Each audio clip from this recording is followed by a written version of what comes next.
Usap-usapan sa social media ang dalawang artista na si Barbie Fortesa at Jameson Blake.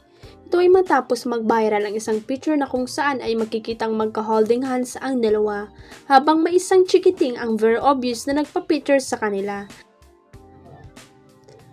At dahil sa suot nilang race bib na pagtanto ng bandera kahapon June 29, lang nakunan ang nasabing litrato kung saan sumali sina Barbie at Jameson sa Kabayan Half Marathon na ginanap sa Clark Parade Grounds, Pampanga. Ang nakakaintrigang nakalagay pa sa caption ng mismong picture, Barbie at Jameson holding hands sa isang fun run. Sila na ba?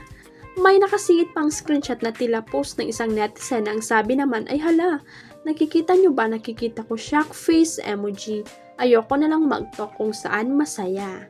Sa comment section, halo-halo ang naging reaksyon ng mga fans at netizen. May mga suportado kung may something nga sa pagitan ng dalawa, may ilan naman ang tumututol, habang ang iba naman ay naniniwalang for promotion lang ito sa isang upcoming project. Narito ang ilan sa mga nabasa naming komento. Go Barbie, go find your perfect match, you deserve it. Ano ba kayo, may girlfriend si Jameson Blake? Issue naman kayo. Hindi totoo yan, David pa rin ako. Barda lang sapat na. Heart emoji. Ang bongga naman talaga ni Maris Racal na mula sa 27 Taipei Film Festival ay binitbit naman ang Pinoy Pride sa advance screening ang pelikula niyang Sunshine. Ang ganda ng outfit niya sa Taipei Film Fest kung saan bonggang black and white Filipiniana ang suot niya na mala Audrey Hepburn ang peg niya. Gawa raw ang modern Filipiniana na iyon ng designer na si AJ Javier at stylist niyang si Adrian Concepcion na kombinasyon ng Old Hollywood at Filipino heritage.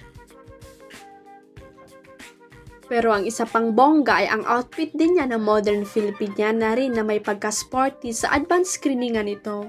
Ang ganda lang ng pagpupugay niya sa bansa natin dahil lutang ang kulay ng flag natin at may simbolo rin ng flag sa dibdib ang suot niyang Filipiniana top and miniskirt na parang pang chill leader.